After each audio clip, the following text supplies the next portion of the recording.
Originally, I wanted to recreate the scene I just showed, but I was too lazy to ask anyone to help me recreate it. So enjoy that spoilery clip that doesn't make much sense even in context.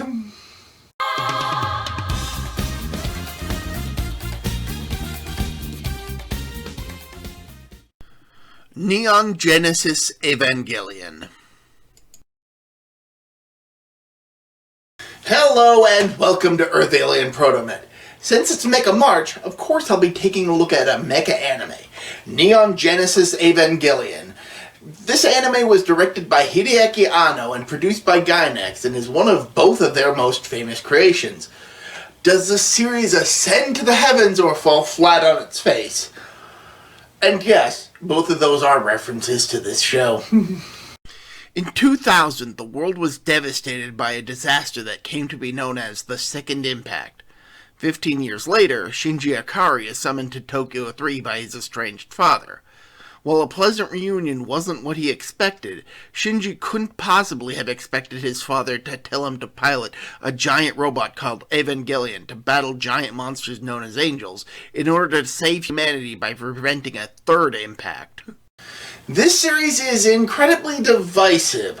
While many consider it to be one of the greatest anime ever made, myself included, others absolutely hate the series, especially the show's ending, which I won't spoil beyond the clip I used at the top of the video. At least not until next week. Not that I won't spoil other aspects of the show, but that's really the only way to properly talk about this series.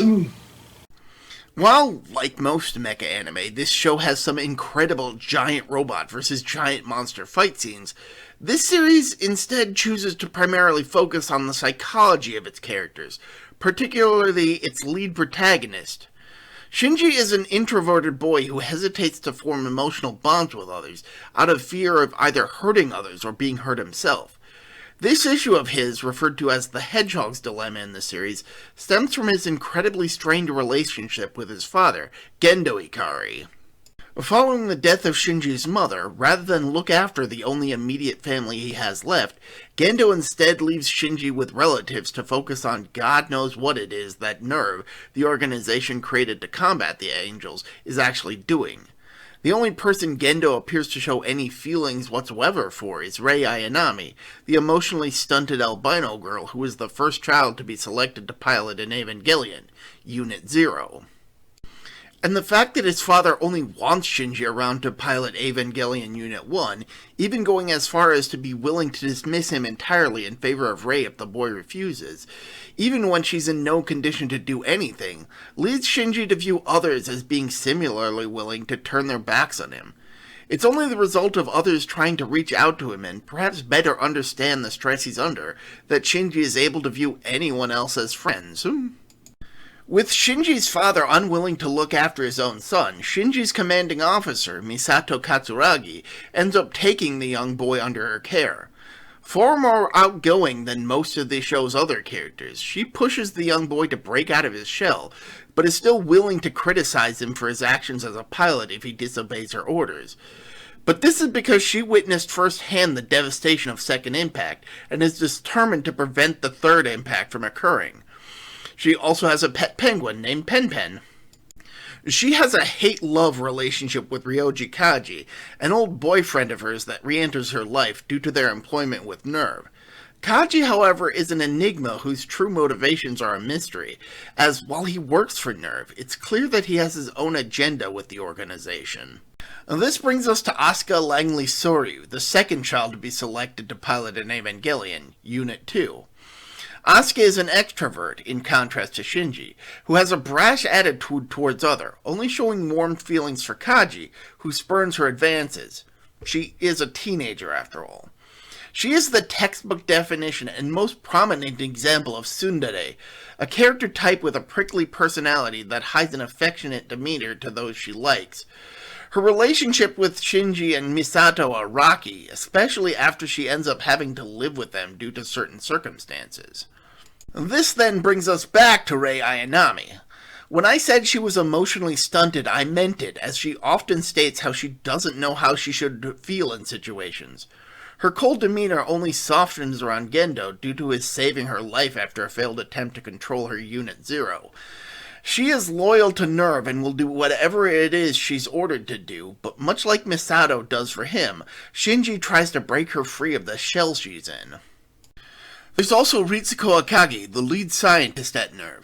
She oversees the technical aspects of the Evangelions and their pilot's ability to control the robots. She's good friends with Misato and Kaji, though isn't above ribbing them for their personality quirks. Her mother was the woman responsible for creating NERV's supercomputer, the Magi, which represents the late scientist's three aspects, herself as a scientist, a woman, and a mother. Ritsuko also winds up taking after her mother more than she may realize, for better or for worse. And lastly are the miscellaneous other characters in the show. The athletic Toji Suzuhara and his military-obsessed friend Kensuke Aida initially hate Shinji for the destruction caused during his first time piloting Unit 1, but they grow to be friends with him after learning the kind of strain that piloting the Evangelion puts on him. The class representative, Hikari Horaki, becomes friends with Asuka after she joins the class. Kozo Fuyutsuki is NERV's deputy commander and is Gendo's closest confidant. And finally, Makoto Hyuga, Maya Ibuki, and Shigeru Aoba monitor the battles with the Angels and report on the status of the pilots and the cities that serves as the battleground for humanity's survival. What makes the Evangelion units rather unique in the mecha genre, at least for the time, is the fact that they aren't really mechanical in nature. They're actually biological living creatures wearing a form of armor that restrains their abilities so NERV can control them. For the most part, they lack any will, thus the need for pilots to sync with them in order to battle the Angels.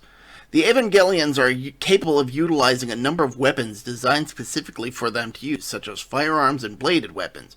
But what makes them truly capable of fighting the Angels is their ability to cancel out the Angels' defensive barrier, the AT field. The Angels come in a vast array of shapes and sizes, each sporting different abilities, but all being able to utilize AT fields to protect them from harm, leaving conventional weapons useless to combat them. And all of them have an innate urge to attack Tokyo 3 in order to trigger third impact and wipe out humanity, though the reason why is a mystery that persists throughout the series. As you watch the show, you may notice quite a bit of religious imagery used throughout, particularly Judaic and Christian imagery. Despite their prominence in the series, Anno and the rest of the staff that worked on the show have stated that there was no deeper meaning to using such imagery, just that it was used for its exotic nature in Japan, a country that predominantly practices Shinto and Buddhist religions. But that doesn't stop the show from pretending like there's a deeper meaning to it all, which is probably one of the reasons why some viewers feel that the show is incredibly pretentious at times. But it should be noted that the staff that made the series were really just making it up as they went along. If you're looking for an exploration of the deeper themes of the show, there are plenty of other videos here on YouTube that delve into them far more than I'm going to here. This series was, and still is, popular enough to get a number of spin-offs, mostly in manga form. While this video won't be as comprehensive as my Guyver and Patlabor videos, due to me not having read a lot of the spin-off material, I do want to talk about some of the ones that are more relevant to the show itself. First is the manga adaptation, which actually started publication before the show began airing.